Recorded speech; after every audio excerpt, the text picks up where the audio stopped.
All right, everybody. I have Austin Davis to lead off the player parade. He is here and ready to take your questions. You got about 10 minutes with him. Hey, Austin. This is Mark Watson with Blue Devil Nation. Hi, how you doing? I'm good. With the leader on the offensive line, you guys have had a coaching change.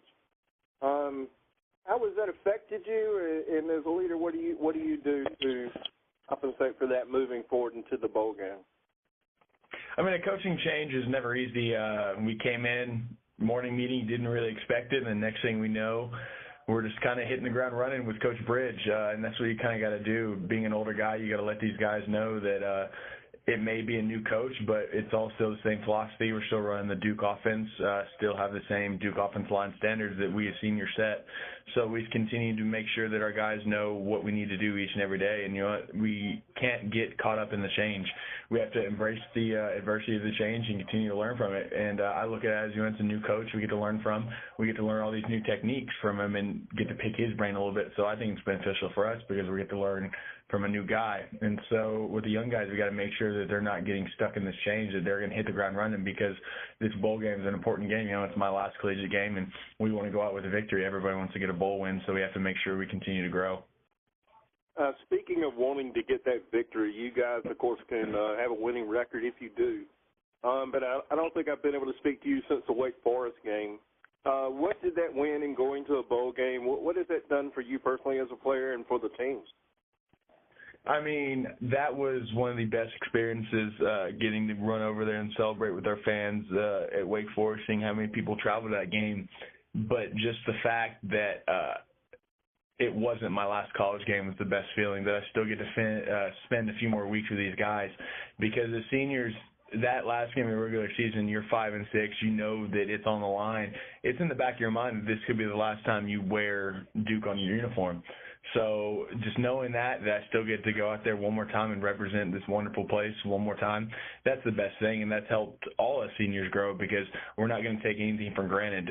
We've had a really interesting season, up and down, and we finished strong, and we're going to make sure we continue and finish off our senior campaign with a good win. And it's really helping us grow and make sure we're all focused, because there's no time left after this. This is the last guaranteed game of our career, so we're all making sure we go out on top. Thank you. Hey, Austin. Hey, Austin. This is Steve Weissman from News and Observer Herald-Sun. The four bowl games Duke's played under Cutcliffe, the offense has averaged right at 39, 40 points a game. So I know you've been part of three of them, your redshirt year with the Chick-fil-A Bowl. Can you just talk us through what the preparation is like for an offense for these bowl games? Because there's been so much success, you guys have to be doing something right with that preparation. We try to make sure we take advantage of these 3 or 4 weeks that we have before we play an opponent such like Northern Illinois, a good team. We got to make sure that we're all, after our finals are done with, because, you know, the finals are still going on, that we're making sure we're devoting our full time into focusing on Northern Illinois and watching their film. That's one thing that since I've been here, we've done a good job. As soon as school gets behind us, we're able to use those 2, 3, 4 weeks, or whatever it is, to utilize it to make sure we understand the type of defense we're going against, that we're going to study the film and make sure that we're going to put ourselves in the best possible situation, because we have full trust in our coaching staff that they're going to call the correct plays out there. We as players have to make sure we execute, because if we execute, the scheme's going to work out, and that's what typically happens in our bowl games. We always execute, we play good opponents, and we make sure we go out there and compete, because, you know, we want to win. We always do. We're a very competitive team, and that's how we always are successful, because we don't want to lose, and, you know, that's what you never want to do, especially in your last game. Hey, Austin. Yes, sir. Austin, can you hear me? Hey, it's Chris Seidel from Herbison Radio in Baltimore. How you doing? I'm doing good. Doing great. Just talk about you played in your last bowl game. You played a game. It was up in New York at Yankee Stadium, one of those major league ballparks. What does your feel like going to Ford Field in Detroit to play where the Lions play, and you probably see them a lot during Thanksgiving and all that stuff? What's your take on that? It's amazing. You get to play in an NFL stadium. You get to be in an NFL locker room where some of these guys, some of the best that have ever played, have been there. And you get to see these guys and you idolize them and look up to on Sunday. Well, you're playing on the same field as them. You're in the same locker room. That's just an amazing experience. The facilities, they're beautiful. We've seen pictures of them. All the guys are so excited because you get to go be indoors and around Christmas time in Detroit. I mean, that's a blessing in itself that you get to be inside. You don't really have to worry about weather as an issue. You know that it's going to be cool and all that stuff. So it's just a wonderful experience to know that you're in such a wonderful facility. We're just blessed to be a part of the QuickLane Bowl and have the Lions host us. I'm just real excited to get to see the locker room because an NFL locker room it's amazing to seeing how large it is and everything they have in there. It's really one of a kind. And I know you're getting ready for Northern Illinois. What do you see early of their defensive line? Because I know you got to protect the quarterback and make sure there's no sacks, and you got to get that running game established. What do you have to do to keep that momentum going during the game? Well, Northern Illinois has a very, very good defense. Probably one of the best defensive players in the country at their defensive end. A guy who's averaging a bunch of sacks. He has 14 sacks, 28 tackles for a loss, an insane amount of statistical numbers right there for a season. I mean, he's a really good player. He's active. He's very good. But we got to do a good job of making sure we're on the same page. As an offensive line, if we're all working as one, we're typically going to be successful because I believe in our guys. You know, we have 3 redshirt seniors up front that we know how to get the job done.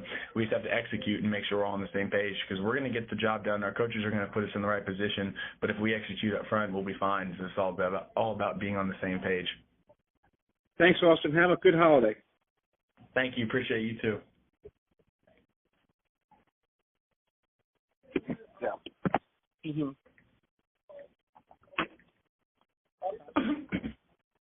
Hey, Austin, this is Steve again. Can you, now that you're in the bowl practices and everything, can you kind of assess, where the offense is now? And I know you guys finished the year, scoring a lot of points, playing really well after having that down period. How would you assess the way practice has gone with the offense so far? To me, practice has gone very crisp, very smooth. We've had a little bit of off time with finals and everything, but I feel like that we haven't missed a beat. They would just hit the ground running as soon as we're all excited to get back on that field again, because you miss it. You miss having to sit in classrooms and just listening for 2 weeks and not being able to go out there and play the game that you love. So I feel like our offense is very confident lately. We're going out there. We're making sure we execute.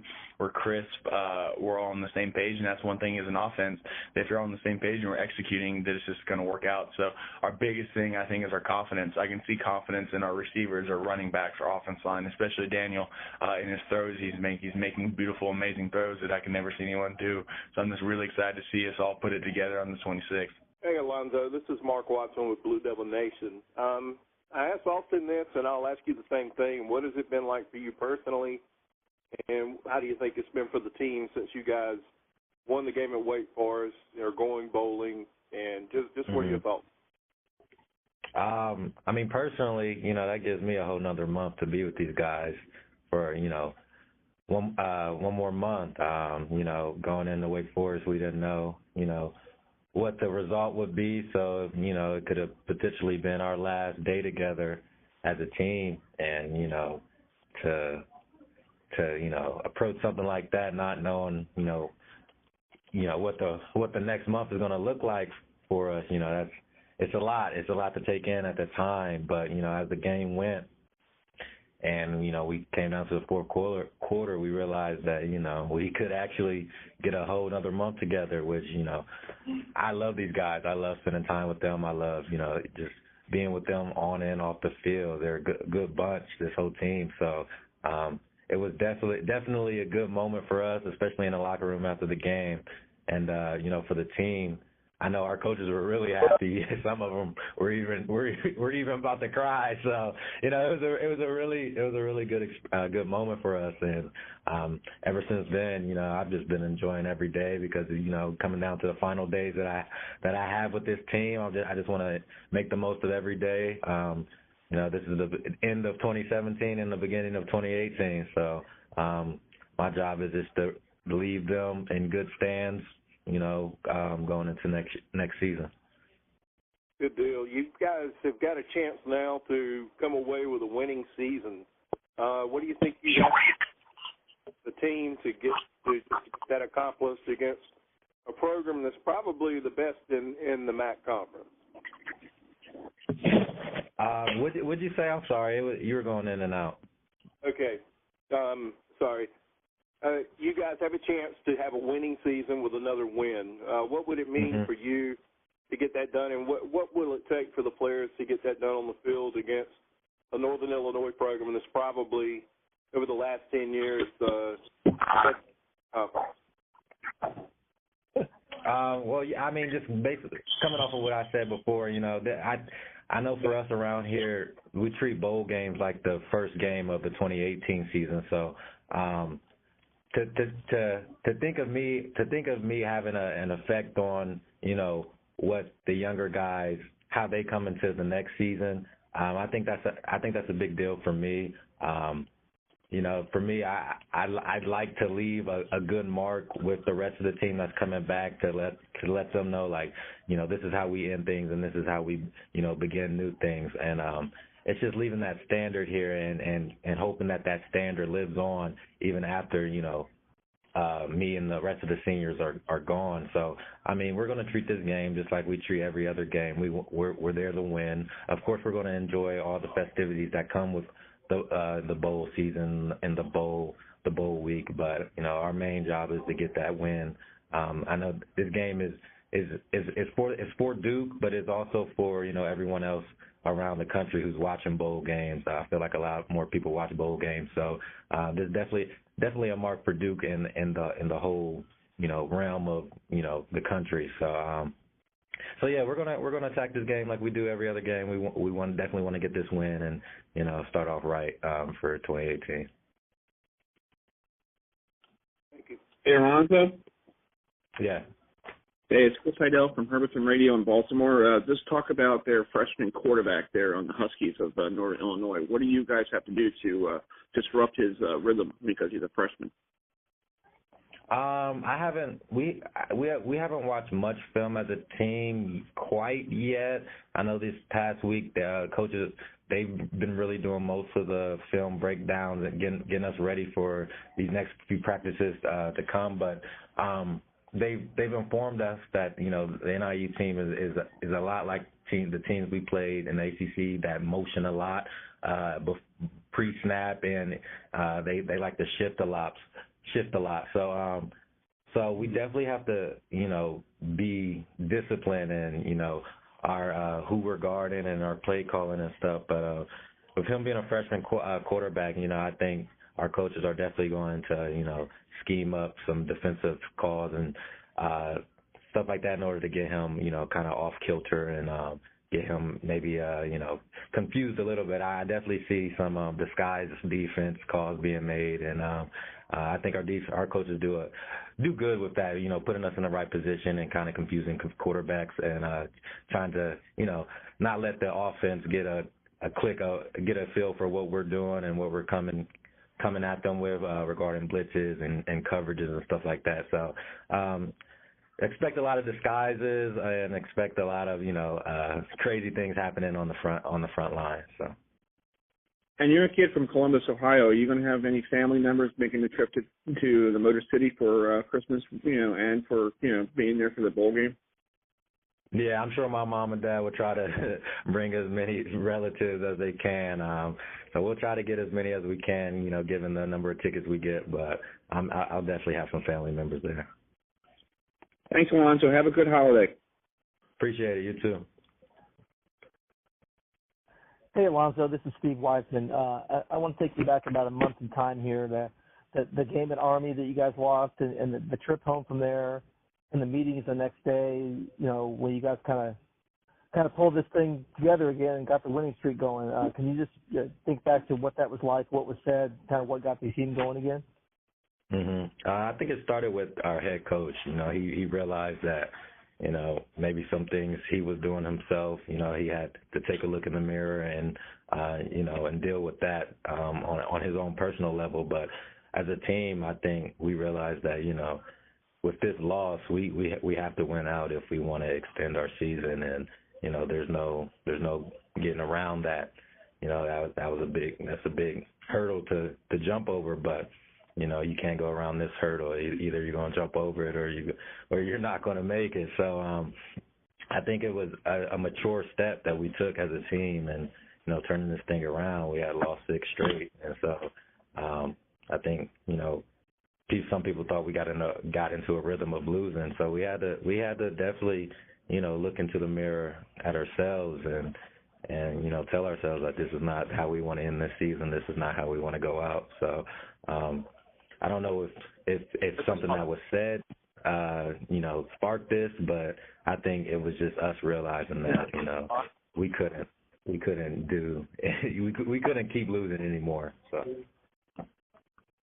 and while doing that, you guys lost 2 starters on defense because Ben missed the last 2 games, and of course Jeremy got hurt in the Georgia Tech game, and yet you guys still played pretty well. So what do you think allowed you guys to be able to overcome those 2 losses? Yeah, those 2 losses were huge for us because Ben and Jeremy, they've been great players for us this whole year, and for them to go down and us to still pull out wins, I think that says a lot about the younger guys who had to step up in place of them. And I mean, to me, that shows that they're bought in just as much as Ben and Jeremy were bought in, and they've been ready to go. They just needed their name to be called, and I mean, given the unfortunate circumstance, their name was called, and they put everything into this, and they did what they had to do for the team in order for us to win. So that just makes me so excited about the potential that this team has going into this game and into the next year. So I'm excited to play along guys who this is their first year getting on the field, and for me to be on the same field as them, it just excites me, and I want them to be great. I want them to do everything right. So I'm definitely excited to play with these guys one more time. It sounds like even though this is the last game you guys or that you're going to play with them, you think this program's pretty good shape going forward, huh? Oh, definitely. We got so many young guys who I don't know if everyone else knows because I practice with them every day, and I can just see the hunger that they have and the intensity that they bring. This freshman class is just. I can't wait for them to really get into their their great potential and like play in their junior and senior year. I can't wait to see what the Duke football team is all about then. All right, everybody. I have Joe Giles Harrison here for about 10 to 12 minutes for you. Hey, Joe. This is Mark Watson with Blue Devil Nation. How you doing? You've been garnering some honors lately, second-team All-American. What does it feel like to have had such a good season and still have a game left to even put more of a stamp on that? It's definitely a great feeling. I mean, first I just got to thank everybody else who I played with on defense. Without them, none of it could have been possible. I mean, I played off them and they played off me, and I just happened to be the lucky one this year. But I mean, it's great. I mean, I'm just happy that we have another game to play with these seniors, and it should be an exciting time. I think Steve Wiseman asked Alonzo about what he thought the future of Duke football was, and he said he thought it was right. What about yourself? You're seeing guys now that are going to have an opportunity to get better during this bowl game. You're a young guy yourself, will be a leader in the future, but what are you saying in respect to that? I definitely think we're trending in the right direction right now. I mean, everybody's getting better every day, and that's a positive sign. Everybody shows up to work with a great attitude, a great mindset, and they give it their all every practice, which has made it a lot of fun because people, I mean, that's the way you get better. You don't get better by just showing up on the field and performing. You get better by honing your craft and, figuring things out on the practice field, which then translate onto the game field. And, I mean, we have a lot of young guys who've stepped up, especially on our scout teams, who have given great looks to both our offense and our defense. And we have a lot of young guys in the 2 deep who are just everyday learning and getting better. So I think we're definitely trending in the right direction.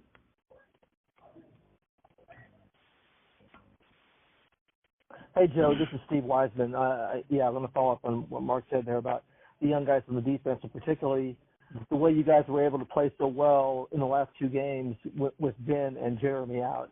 What do you think that said about this defense and what it's capable of? It just goes to what we preach every day, you know what I mean? Next man up. You're only as good as your next man.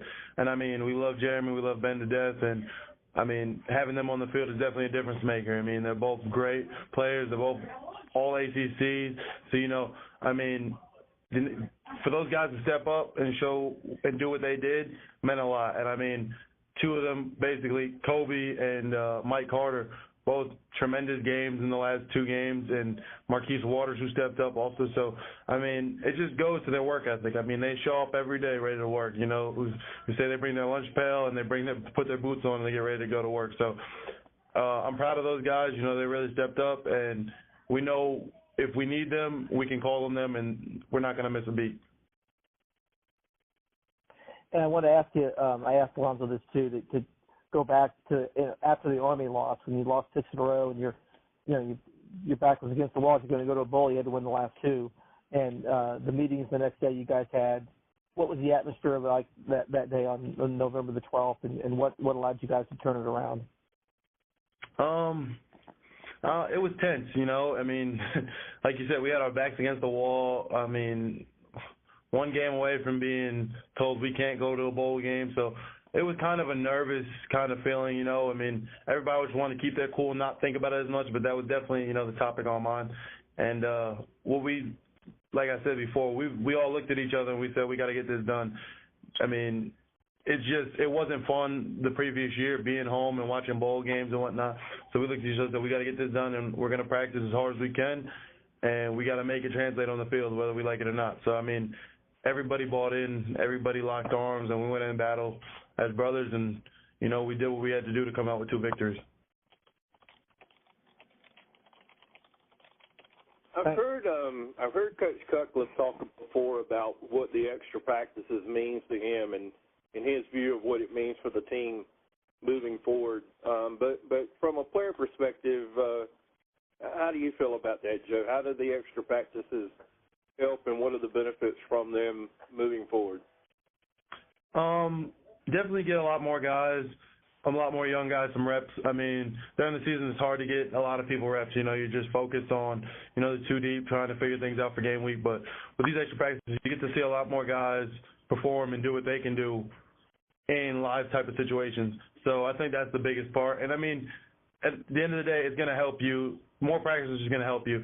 You know, we get more time to look at things, more time to correct things, and more time to, you know, perfect our game to the best possible way. So at the end of the day, it's going to help eliminate mistakes that can happen on Saturdays, and, I mean, they're beneficial to us. Joe, this is Bob Sutton at the Times News in Burlington. For you personally, where did you make the biggest strides this year from a year ago? I think the biggest thing for me was I got real confident, and I got confident pretty fast. I mean, last year, you know, when you play 1 year, you know, you kind of feel your way out, you know, and that's not something, you know, you want to do. But this year, I think the confidence definitely helped me. I played with a chip on my shoulder, and I said, why not me? And I had my 10 other brothers to thank for that. I mean, they looked at me as a leader, and I looked at them as I knew they had my back, and I had their back, and that's how I went out and played. Was there anything in particular that put that chip on your shoulder? Not really. Just who I was. You know, it's just how I am. Mm-hmm. Did anything for that confidence thing? Was there anything that kind of sparked that confidence, or was it just kind of a natural thing for you? I had a year under my belt, and I realized that I could play with other players in the ACC, and that was it. And once you realize that you can play, you're meant to be on this level, and you're ready to play on this level, you know, confidence comes out, and you're ready to go. Hey, Joe, this is Tom Shanahan. There were a lot of expectations on Daniel Jones this year. For whatever reason, he didn't put up a lot of big numbers. Could you just talk about how the team supports each other through, you know, the own losing streak as a team and then individual problems? Well, Daniel Jones, in my opinion, is still the best quarterback in the ACC, and you can take that however you want to take that. I think he's the best, hands down, and he's the hardest working guy you'll meet in your life. And, you know, he's got a lot of pressure on his back. He's a starting quarterback. That comes with the job, and I haven't seen any other person handle it the way he's handled it. He comes with a positive attitude every day. He never hangs his head. He's never upset, and he's always looking to get better. And, I mean, I've learned a lot from Daniel Jones in my time here, and just how to handle things, how to, handle defeat, handle stuff like that. But I've never seen him waver from it. I've never seen him back down. He's always ready to step up and go right head on into the next challenge. And he's definitely the future of our program. And the next couple of years, we're going to go as far as he takes us, and I believe he can take us to where we want to be, whether that's undefeated, playing for a national championship, playing for ACC championship. I think Daniel Jones is the man to do it. Okay, thank you. No problem.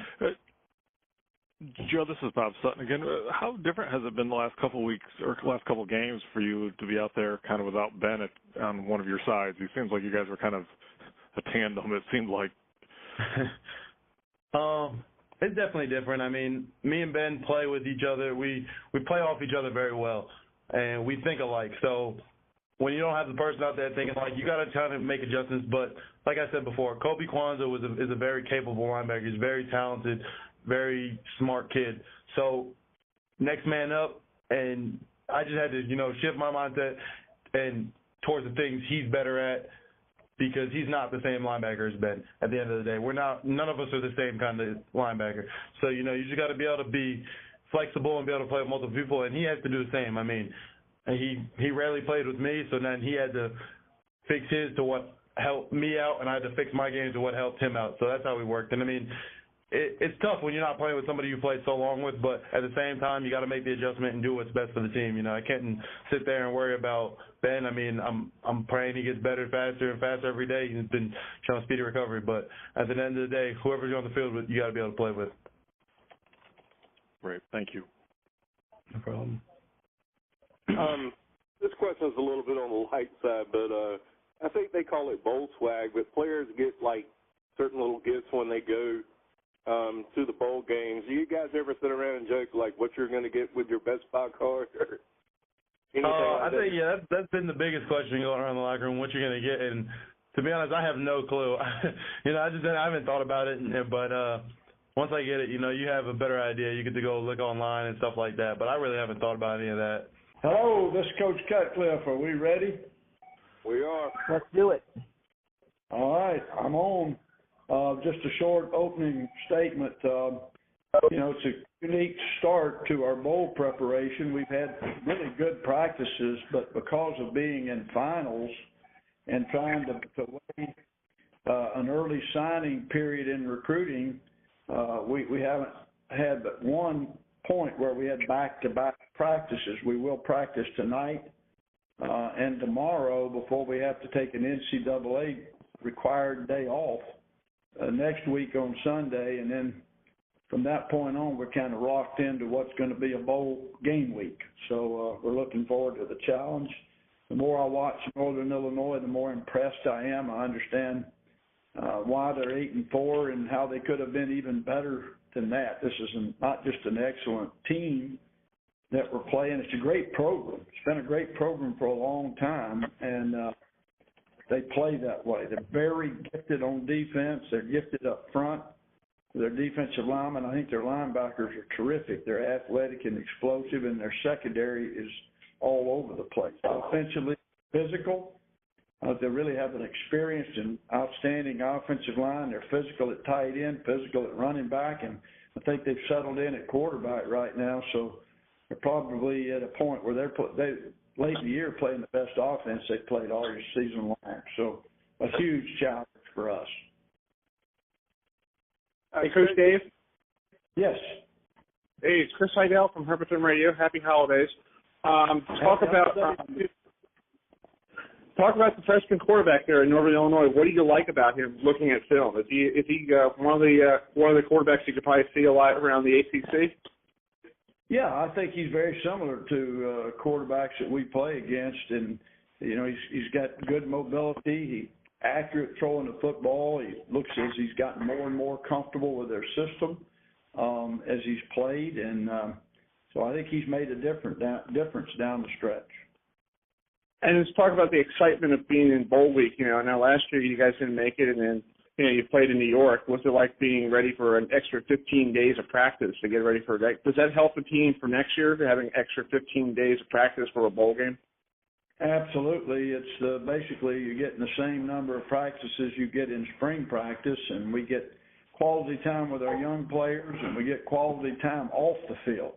I think bonding and growing as a team and a program happens more during bowl prep than any other time. August is hot and busy, but we get through with school, there'll be, it's just fun. It's a great opportunity, not just for the players and coaches, but coaches' families, and I just think you grow closer as a program, so it's critically important to be an annual bowl team.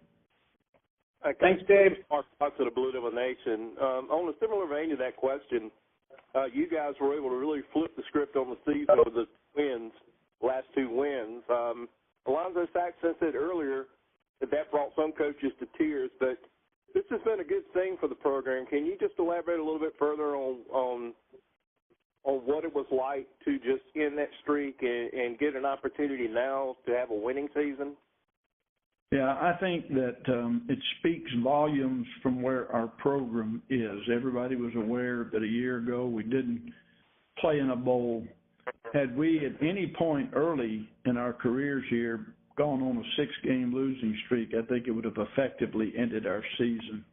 I think this team had just an entirely different mentality. Even in the difficult times, we never quit working. We never quit practicing well. This group of players is close. This group of seniors has a lot of pride in being a Duke football team. And I just can't say enough for our players and our staff for continuing to work. Ordinary people wouldn't have climbed out of that grave that we were in.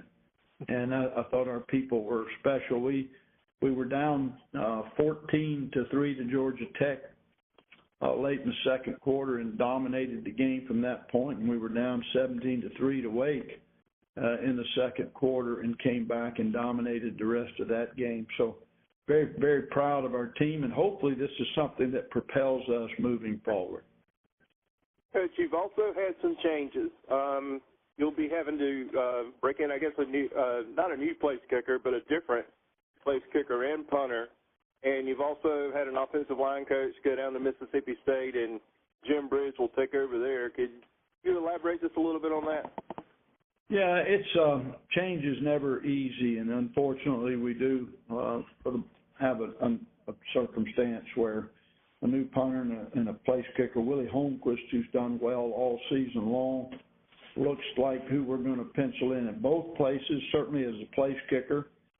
Jim Bridge right now for bowl preparation is doing the offensive line. I know that's back where he probably is more comfortable coaching than he was at tight ends. I think he's excited about this opportunity, and, we're working through this. We'll get through the bowl game, and then I've got some decisions to make on what we're going to do with the staff moving forward from there. But I know Willie has worked really hard. It's been outstanding in the practices we've had, and he's such a quality young man. He's a great story, so I think he will definitely take advantage of this.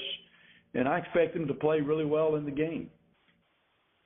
One more thing. You mentioned that Northern Illinois, to me, when I look over a 10-year span, they're clearly the best program in a pretty tough MAC conference. Would there be some unfamiliarity with these type of teams? I don't think Duke's ever played MAC teams, but like once or twice in their history. Does that add any extra difficulties in practice or preparing? No, they're pretty standard. I mean, what they do is sound, and certainly a lot of the same things we see in our league. You're right in the fact that right now the MAC is probably at an all-time high from a talent standpoint and a productive standpoint. And I don't think there's any question no one would argue. I know Toledo's awfully good right now, but over the last 10-plus years, Northern Illinois is the premier program in the MAC, and they've played in an Orange Bowl. They've done a lot of things special. So this is a huge challenge for us, no question. Hi, Coach. This is Tom Shanahan. You know, a lot of fans from different parts of the country are going to be tuning into the game that might have heard high expectations for Daniel Jones at the beginning of the season. Could you talk about the ups and downs he went through and then what expectations you still have for his future? Yeah, Daniel Jones is a gifted athlete first. He's a really good athlete. He's a really good basketball player. He's got great speed, size, strength. He's gone through a series of some pretty tough injuries that he was able to continue to play, but it was challenging for him. And I think when you get into a mode where, you know, we weren't playing very well, which is my responsibility, that there were some tough times during the mid part of the season, but he's very much like the rest of our team. I didn't see Daniel waver or change, which is a great way to evaluate quarterbacks. If you're going to play anywhere near a long time in the National Football League, I can tell you one thing: you better be resilient. You better be prepared to struggle in one half and then have to throw 5 touchdown passes in the second half to be successful. And I think Daniel's displayed that kind of personality. I think people will be shocked at how talented he is and how fast he is. He's in the 4.5 range, and he's a big man. So I think he's one of the more talented people we've had. I know everybody compares people to Peyton and Eli, but nobody wants to be compared to that. That's something you earn over a 10, 15-year career in the National Football League. But Daniel Jones has exceptional talent. I think can be a great player before it's all said and done. Great. Thanks, Coach. Yes, sir. Hey, David, this is Steve Weissman. How much did those injuries, the banged up nature that Daniel was going through in the midseason, how much did that affect your offense? And were there things he just couldn't do at that point? He's healthier and can do them again? Yeah, he got better at the end of the season, obviously. Throwing the ball down the field as well as we would like. Him running as much as maybe we would have liked to run him early. It had to be curtailed. The amount of work you get in practice during the week. He was pretty beat up and sore, and people managed themselves, and he's a tough individual. And then, can he also just be better? Yes. So I think the combination of the growth of tough times made him better, and then certainly as he started feeling physically better, and he's not back 100%. I'm anxious to get him back 100%. I visited with him in the training room today, but he said he felt really good, and I'm anxious to see what he looks like in practice tonight. And how is Ben Humphries? Is there a chance he'll play in the bowl game, or how is he looking on his recovery? Yeah, I think I can give you a good report. We practiced Saturday, and we didn't work Ben, and then we came back in here Wednesday of this week, and it looked like magic. He moved around really well, and I thought he was pretty good form. So I expect to see Ben be able to play in the bowl game at this point. Now I can't. Hap might be mad at me for saying that, but that's kind of where I'm leaning from what I've seen. Coach, this is Adam Rowe. I was wondering who's going to be the on-field coach for special teams and tight ends with Coach Bridge moving over to offensive line.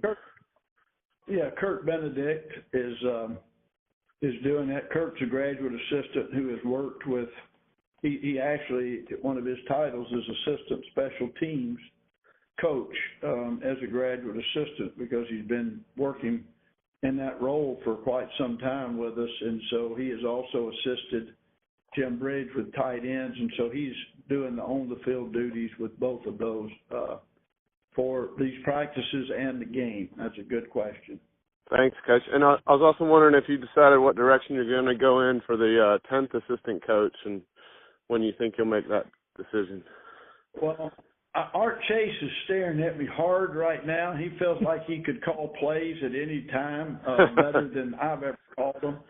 So, in all seriousness, no, I'm not there yet. We got good young people, good opportunity. I love the fact that we're giving some folks a chance in this business, but I've got to let the dust settle through the season and see where we are, and then we'll do it, and we'll make an announcement in January. I hope to have our staff all complete and fully staffed at that time.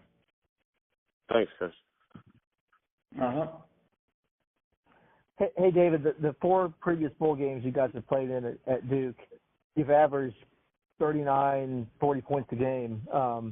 The offense, this extra preparation seems to do you guys very well. What do you think's led to that, and do you see the offense have a potential to do that in this game? Well, Northern Illinois is really good defensively, so that would be a huge challenge in this particular game. But I think our people have done a great job, and I tell you, Steve, we've really played well, even though we only have won one of them. We've played really good football in all of those games. We had leads that if we could have held on to, we would have won the other 3 we lost. In the fourth quarter, we had leads, as you well know. It's hard to predict, but I do think we will be a well-prepared team. We've practiced really well. I sat in with our offense all morning this morning. I think we've got a good plan. We've just about come to the completion of the plan. We kind of dive in and go to work on it, which I think helps us. We have a system we use for bowl prep, and hopefully that continues to work for us. It's a lot of times one of the luxuries of going to a bowl game or having the extra practices. Some of the young guys, over a year's time, I guess they're starting to develop now. Is there any of those names that you can mention that are just you feel like things are starting to come around for them for the future? Yeah, I think our young linemen. I'm really excited on both sides of the ball. The red shirts that we have been able to put on Ben Fry and Chris Rump, and even Chidi Okonye, is redshirted this year as a second-year player. And then over on offense, we've got Patrick Leinert and Jacob Rimmer that are 2 big guys that have just gotten better and better. Our secondary people on defense have just been tremendous going against our offense. Marvin Hubbard, in a live scrimmage the other day, had about an 80-yard run as a running back. Damon Phil Johnson. I mean, the list is Jake Marweedy. This is an exceptional group of red shirts. So I really think that I'm more excited than I've been since we've been here what our potential is. And hopefully we're going to put a cap on this group next Wednesday. If everything goes according to what we expect, it's going to be a really good day in Duke football history to continue to move forward like we're moving.